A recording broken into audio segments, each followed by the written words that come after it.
Torre Eiffel y el Museo del Louvre no abrieron sus puertas el sábado, como cientos de tiendas y negocios, ante el temor a sufrir daños.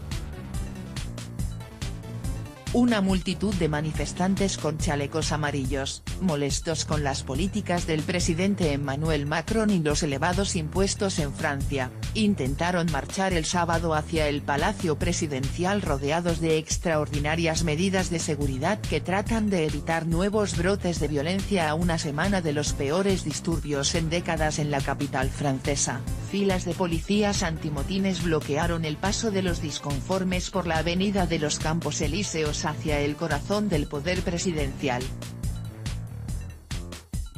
Un anillo de acero rodeaba el Palacio del Elíseo mientras la policía instaló camiones, y reforzó las vallas en las calles que conforman el vecindario. Los preciados monumentos de París y sus normalmente bulliciosas mecas de las compras estaban cerrados, y decenas de miles de agentes tomaron posiciones en toda Francia. El ejecutivo de Macron advirtió que las protestas de los chalecos amarillos en la capital serían secuestradas por multitudes radicalizadas y rebeldes y se convertirán en las peligrosas en 3 semanas de movilizaciones. La Torre Eiffel y el Museo del Louvre no abrieron sus puertas el sábado, como cientos de tiendas y negocios, ante el temor a sufrir daños luego de los enfrentamientos y saqueos del pasado sábado, cuando 130 personas resultaron heridas en los peores disturbios registrados en la ciudad en décadas.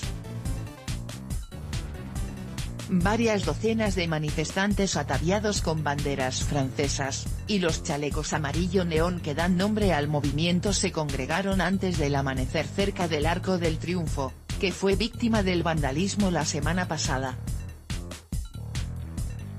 Otros hicieron fila para pasar los registros de la policía en el centro de la ciudad. A media mañana, las autoridades parisinas habían detenido a 343 personas, dijo una vocera de la policía local. Las autoridades desplegaron vehículos blindados contra barricadas, y a 8.000 policías solo en París. En el conjunto del país, 89.000 efectivos de las fuerzas de seguridad patrullarán las calles para disuadir o enfrentar a los alborotadores que se esperan en varios de los actos. El movimiento de base comenzó como una protesta contra la subida de los impuestos a los carburantes, pero pronto se expandió para recoger la frustración por la congelación de los salarios, y el aumento del costo de la vida. Macron acordó anular el alza impositiva a los combustibles, pero la medida no calmó la ira representada en los chalecos que, según la legislación, todos los conductores franceses deben llevar en sus autos. Muchos miembros del movimiento hicieron un llamado a la calma, y algunos adoptaron un tono conciliador tras reunirse con el primer ministro, Édouard Philippe, el viernes en la noche en un último intento por calmar los ánimos. Pero el movimiento no tiene un líder claro, y las protestas anteriores atrajeron a extremistas que lanzaron proyectiles a la policía.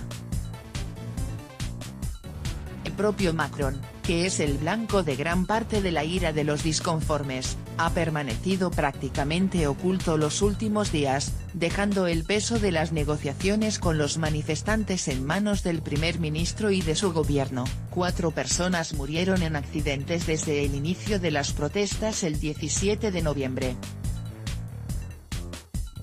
Mercados navideños, partidos de la Liga de Fútbol e innumerables eventos se cancelaron o se vieron afectados por las movilizaciones. Partes de París parecían prepararse para la llegada de un huracán, con tablas tapando las ventanas y decoraciones navideñas.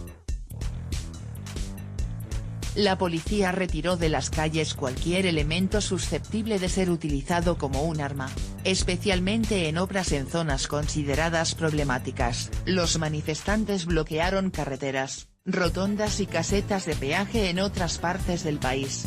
El movimiento de los chalecos amarillos cruzó fronteras, y el sábado había protestas convocadas en las vecinas Bélgica y Holanda.